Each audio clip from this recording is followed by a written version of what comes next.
সবসময় মানুষের ভিড়ে থাকলে আসলে নিজেকে জানা যায় না, বা আমার জন্ম কেন এগুলো বোঝা যায় না।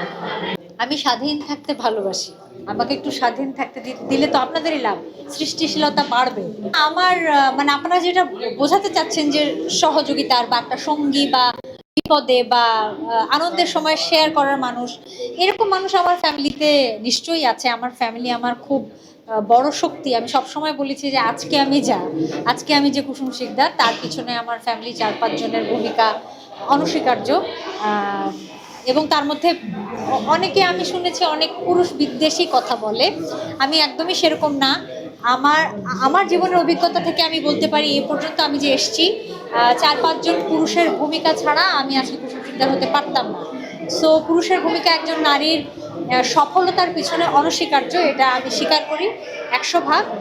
হ্যাঁ, আমি নারীর সমতায়নে বিশ্বাস করি অবশ্যই, কিন্তু তার মানে এই না যে পুরুষ থাকবে না জীবনে। পুরুষকে মানে নারীর সফলতার পিছনে পুরুষ অবশ্যই ভূমিকা থাকতে হবে। কি করে এক একজনের জীবনের এক এক অভিজ্ঞতা, অথবা এক একজন মানুষ এক এক রকম জিনিস চায় জীবনে। বা আমি এমনও দেখেছি জীবনের একটা পর্যায়ে একটা জিনিস চাচ্ছে, 10 বছর পর সে অন্যরকম জিনিস চাচ্ছে তার জীবনে। সেগুলো পরিবর্তনশীল, তো সে কারণে আসলে এক একজনের দৃষ্টিভঙ্গি এক এক রকম, এক একটা মানুষের চাওয়া এক এক রকম। তারপর আমরা মেনে নিলাম যে কিছুদিন পরে হলেও একটা সময় গিয়ে বিবাহ বন্ধনে আবদ্ধ হবেন, জীবনসঙ্গী বেছে নেবেন। সেক্ষেত্রে আসলে কেমন আসলে পছন্দের মানুষটা, কেমন এজ বা কেমন হতে হবে?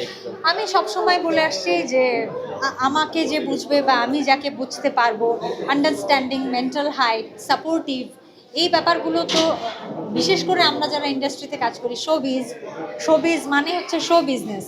তো আমাদের অনেক চাপ থাকে, অনেক ধরনের প্রেশার থাকে, অনেক বার্ডেন থাকে জীবনে। এগুলো যে যে যারা বুঝতে পারবে, এরকম মানুষ নিশ্চয়ই। বাইরের স্কিনে মানুষ অনেক কিছু করে, অনেক কিছু লাগায়, অনেক পরিচর্যা করে। আমি এগুলোর বিপক্ষে না। এগুলোতে অবশ্যই অনেককে আরো সুন্দর লাগে, নিশ্চয়ই লাগে, কিন্তু আমার কেন যেন মনে হয় যে ভেতরটা সবচেয়ে গুরুত্বপূর্ণ। ভেতর সুন্দর থাকলে স্কিন এমনিতেই ভালো লাগে দেখতে। তুমি জানতে চাই, আমরা আসলে মানুষ হিসেবে সবাই আসলে সঙ্গ পছন্দ করি, এবং আপনি একটু আগে বলছিলেন, বাইরে শুনছিলাম যে আসলে একাকিত্বের বেশ কিছু সুবিধা আছে। হ্যাঁ, আপনি কি আসলে একাকিত্বটাকে এনজয় করেন, নাকি সঙ্গী খুঁজে নিতে চান বা সঙ্গী পেতে চান? ওই যে আমি আলাদা করে বলেছি যে আমাকে যদি সঙ্গীর সঙ্গে থাকতে বলা হয়, আমি আমার 20% সময় থাকবো, আর বাকিটা আমি একা থাকবো। একাকিত্ব সেটা না, কিন্তু একা থাকবো নিজেকে জানার জন্য।